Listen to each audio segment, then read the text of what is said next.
1970 का दशक। दुनिया दो हिस्सों में बटी हुई थी।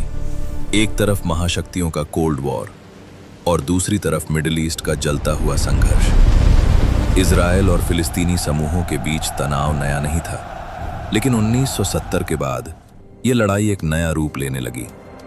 अब सिर्फ सरहदों पर जंग नहीं होती थी, अब जंग होती थी अंतर्राष्ट्रीय मंच पर।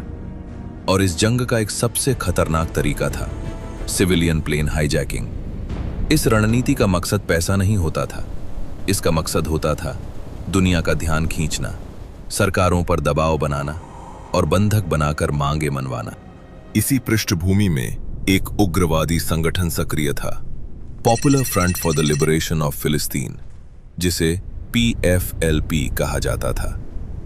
PFLP का मानना था कि इजराइल सिर्फ सैन्य शक्ति से नहीं बल्कि डर और पब्लिसिटी से झुकेगा। उनके लिए प्लेन हाईजैकिंग एक हथियार था, बिना सेना के, बिना बॉर्डर पार किए। अब आते हैं 27 जून 1976 पर। फ्रांस की एयरलाइन एयर फ्रांस की एक नियमित उड़ान, फ्लाइट 139। रूट बिल्कुल सामान्य था, तेल अवीव से पेरिस। बीच में एक छोटा स्टॉप, एथेंस, ग्रीस। प्लेन में लगभग 250 यात्री थे, परिवार, पर्यटक, छात्र। किसी को कोई खतरा महसूस नहीं हो रहा था। एथेंस के बाद जैसे ही प्लेन मेडिटरेनियन सी के ऊपर पहुंचा, तब अचानक सब कुछ बदल गया। प्लेन के अंदर से कुछ लोग खड़े हुए, उनके हाथ में हथियार थे।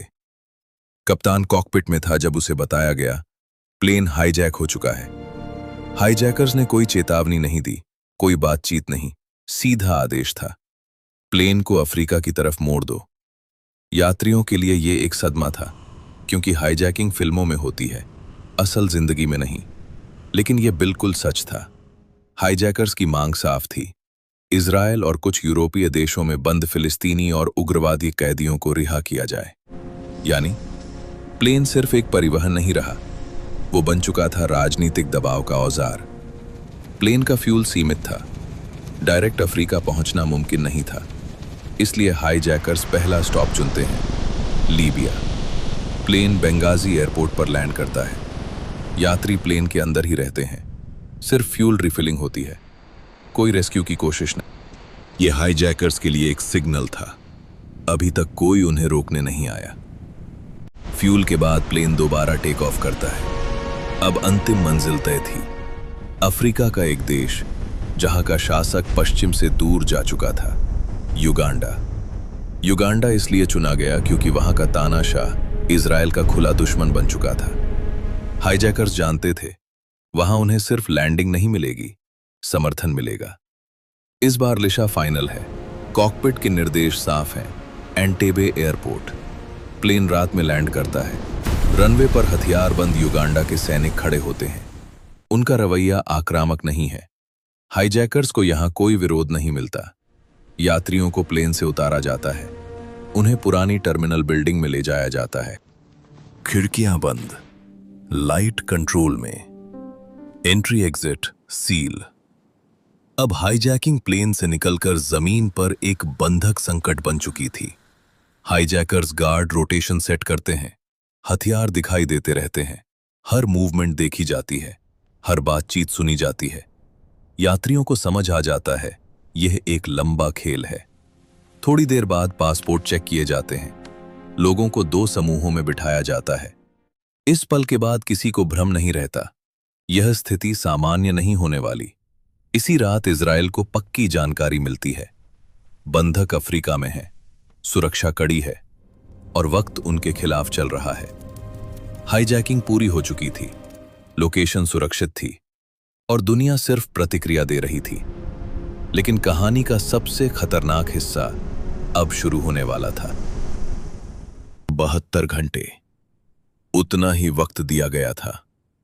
या तो डिमांड्स मानो या बंधक मरना शुरू होंगे। एंटेबे के पुराने टर्मिनल में 250 से ज्यादा लोग बंधक बने हुए हैं। हर घंटा उनके खिलाफ जा रहा है।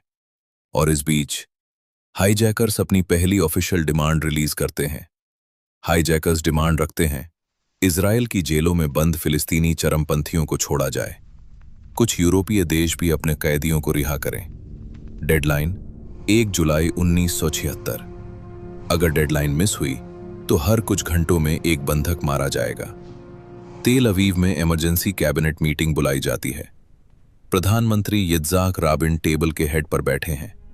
एक तरफ बंधकों की जिंदगी, दूसरी तरफ अगर डिमांड्स मानी गईं तो भविष्य में हाईजैकिंग का दरवाजा हमेशा के लिए खुल जाएगा। मिलिट्री ऑप्शन थ्योरी में मुमकिन था, पर प्रैक्टिकल मुश्किलें बहुत थीं। दूरी 4000 किलोमीटर, एयरपोर्ट दुश्मन के इलाके में, बिल्डिंग का सटीक लेआउट अनजान, युगांडा की सेना हाईजैकर्स के साथ।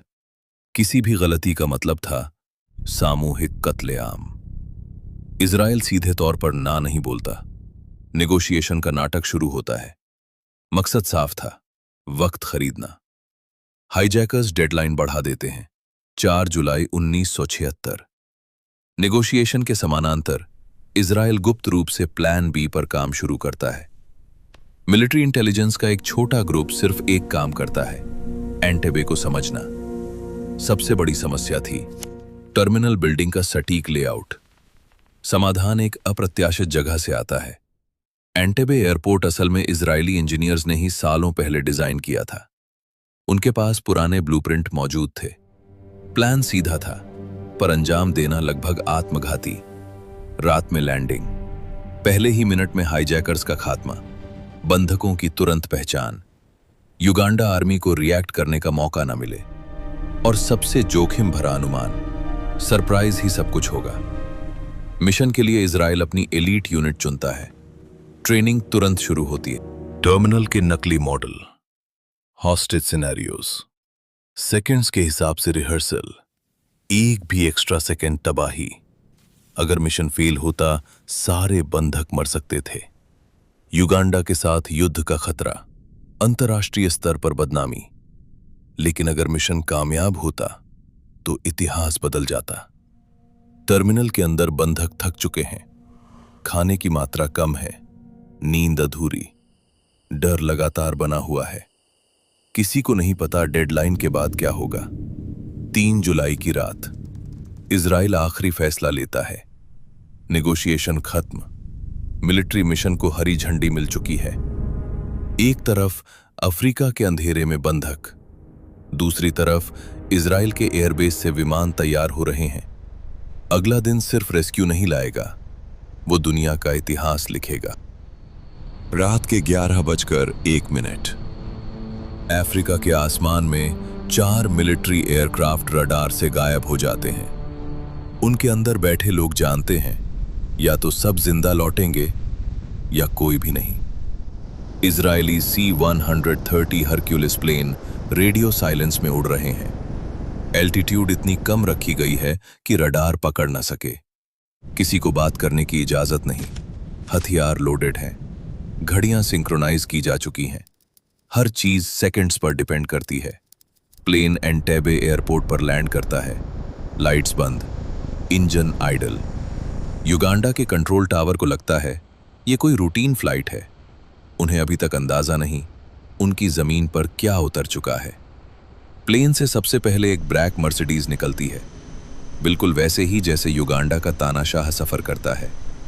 उसके पीछे 2 मिलिट्री जीपें। प्लान सिंपल है, गार्ड्स को कंफ्यूज करो, वक्त खरीदो। जैसे ही काफिला आगे बढ़ता है, एक युगांडा का गार्ड गाड़ी को रोकने का इशारा करता है। मर्सिडीज रुकती है। एक कमांडो फायर करता है, गार्ड गिर जाता है। सरप्राइज फैक्टर टूट चुका था। अब मिशन गुप्त नहीं रहा। कमांडो यूनिट टर्मिनल की तरफ दौड़ती है। लीडर हैं योनातन नेतन्याहू। उनका ऑर्डर साफ है, स्पीड, कोई हिचकिचाहट नहीं। टर्मिनल का गेट तोड़ दिया जाता है। अंदर बंधक बैठे हैं। हाईजैकर्स हैरान हैं। उन्हें लगा था इजराइल नेगोशिएट करेगा। कमांडो चिल्लाते हैं, नीचे झुक जाओ, हम इजरायली सेना हैं, कोई हिलेगा नहीं। बंधक जमीन पर लेट जाते हैं। हाईजैकर्स फायरिंग करते हैं। कमांडो जवाब देते हैं।